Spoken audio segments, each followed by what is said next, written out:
Kentucky Fried Crystals. It might just be my blackness talking, but that actually sounds really good.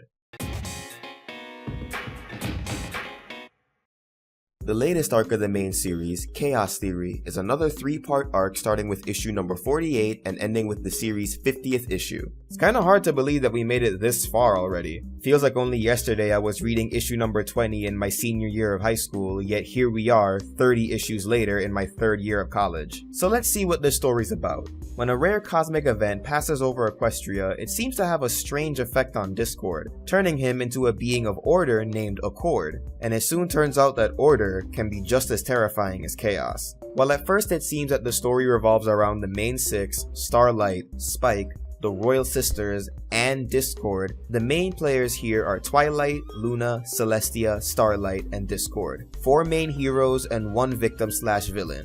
A nice condensed amount of main characters for a 3-parter. I didn't think it was possible, but we actually have a story where, get this, Celestia and Luna actually do stuff. And I don't just mean holding off a generic storm in the background, I mean actual stuff.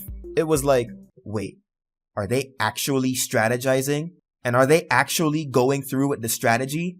And it's actually working? It is beyond refreshing to see Celestia and Luna taking on an active role in protecting their subjects, with Celestia evacuating Canterlot with Starlight, and Luna searching for any remains of Discord's old self with Twilight. The arc brings up an interesting theme regarding natures versus desires, how a change in one's nature doesn't change their desires, and it calls back to past stories to reinforce that. Stories like Ponies of Dark Water, Inspiration Manifestation, and even Reflections. It makes you look back at these stories using this theme as a lens, and you see them in a different light. And they follow through on this by having Accord's defeat be a reflection of how Discord was initially reformed. It didn't take all-powerful artifacts to bring Discord over to the side of friendship. It took words.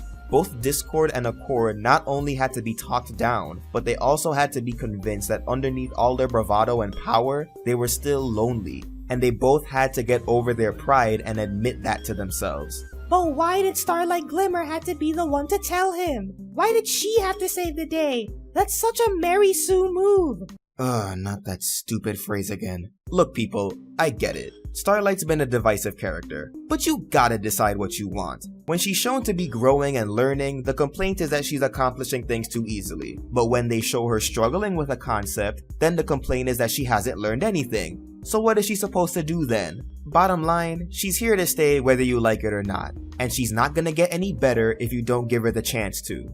Honestly, I think Starlight was the perfect character to confront Accord. Both of them used magic to bend others to their will under the guise of a grand moral goal, but it was really a facade to mask their underlying insecurities. Starlight used equality as a front for her inferiority complex, and Accord used order as a front for his loneliness. Besides, it's not like Starlight solved every problem in the story. Twilight, Celestia, and Luna were just as important to the arc as she was, and she never overshadowed them. So yeah, that whole Mary Sue argument can take several seats in the back.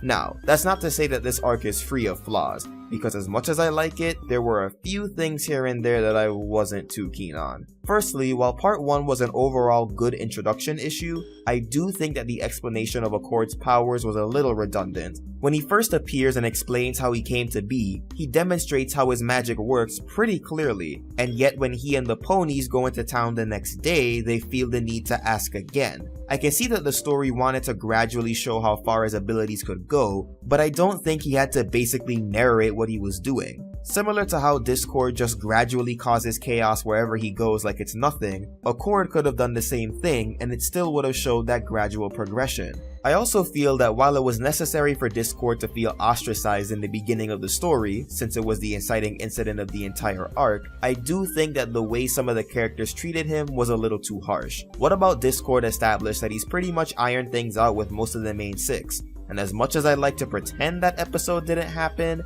it doesn't change the fact that it did. If it had just been Twilight, cause let's be honest, the mayor likes to hold a grudge, and a couple of bystander ponies, then this would have been a bit more believable. My last problem with the arc is a bit tricky because while it was a mild annoyance, I can see why it was included.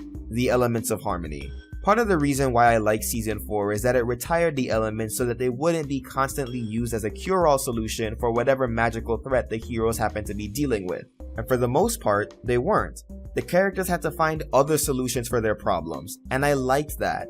I can't help but feel a little bit irked when the characters had to resort to the elements even after their supposed retirement. On the other hand though, I am glad that the elements ended up backfiring on the heroes, and their inclusion does help to push the point of Accord's defeat being similar to Discord's reformation, so at least they served a purpose to the story beyond their usual role as the protagonist's trump card. It's an aspect of the story that I can understand, but I still find a bit wonky. In spite of that though, I really enjoyed the Chaos Theory arc as a whole. It managed to deliver some great moments from characters that desperately needed them, and it ties together past stories to deliver a strong theme. And after this and Ponies of Dark Water, I'd love to see more 3-part arcs. The ones we've gotten so far were able to deliver the scale of a 4-parter without suffering from a common problem that most of the 4-parters suffer from, having one issue where almost nothing happens. If this is how we're starting 2017, I think this is a good sign for what the rest of the year will bring. In the next story arc, Twilight and the crew try to recover the missing history of Equestria.